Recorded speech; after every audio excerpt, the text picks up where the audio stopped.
मुंबई पर 25 सालों से उद्धव ठाकरे के नेतृत्व वाली शिवसेना का कब्जा था, लेकिन इस बार बीजेपी गठबंधन ने अपना वर्चस्व जमा लिया है। 45 सालों में पहली बार बीजेपी ने मुंबई की सियासत में इस पोजीशन पर पहुंची है कि वो अपना मेयर बना सकती है।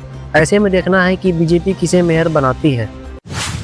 महाराष्ट्र में बीएमसी सहित 29 नगर महापालिका के लिए हुए चुनाव में बीजेपी गठबंधन ने विपक्ष का पूरी तरह सफाया कर दिया है। राज्य में 29 में 23 नगर निगमों में बीजेपी गठबंधन आगे है। मुंबई, पुणे, नागपुर, नासिक में गठबंधन को बड़ी बढ़त मिली है। बीजेपी ने मुंबई पर पूरी तरह से कब्जा जमा लिया है और 45 साल में पहली बार बीएमसी में सबसे बड़ी पार्टी बनकर उभरी है। प्रदेश के सभी निगमों में से सबसे अहम बीएमसी है।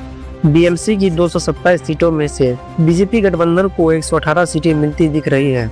बीजेपी उम्मीदवार फिलहाल 90 सीटों और एकनाथ शिंदे की शिवसेना को 28 सीटों पर बढ़त है। इस तरह मुंबई पूरी तरह भगवामय होता दिख रहा है। बीएमसी चुनाव में भाजपा ने जीत का परचम लहरा दिया है। बीजेपी पहली बार मुंबई में अपना मेयर बनाने की स्थिति में पहुंच गई है।